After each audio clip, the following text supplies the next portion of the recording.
Quand j'étais petite, je pensais à deux métiers, soit la cuisine, soit rapidement un métier technique, sans être très précise.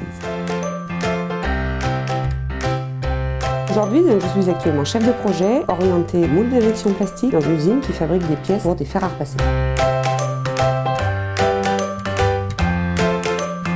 Mon travail consiste, en partant d'une pièce plastique dessinée, de construire tous les moyens nécessaires pour arriver jusqu'à une pièce en production, en respectant des critères de qualité, de coût, de délai. J'ai passé un bac E, maths et technique. Suite à une petite interruption dans le parcours scolaire, je me suis redirigée vers l'alternance pour passer un BTS qui à l'époque s'appelait Mise en œuvre des matières plastiques et composites. Au lycée, j'ai toujours été la seule fille, avec de très bonnes relations et une très bonne ambiance. Après, en BTS, nous étions 3 filles sur 25, je crois, ce qui était une grosse proportion à l'époque.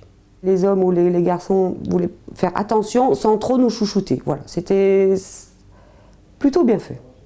Donc depuis 24 ans, j'occupe à peu près le même poste, mais avec une forte évolution technique, sur des projets et des moules de plus en plus complexes. Avec l'entourage masculin, on ne peut pas dire sans sentir de différence de traitement du fait d'être une femme. J'ai eu des remarques positives, heureusement, principalement à l'embauche ici, puisque justement le fait d'être une femme, on n'arrive pas par hasard dans ce métier, donc il y a une certaine motivation sur ce poste ou sur ce métier. La partie négative, on vit tout au long de la carrière des moments moins agréables. À mon retour de congé maternité, j'ai eu des projets moins intéressants. Comme on m'a dit, si j'avais eu un stagiaire, je l'aurais donné un stagiaire.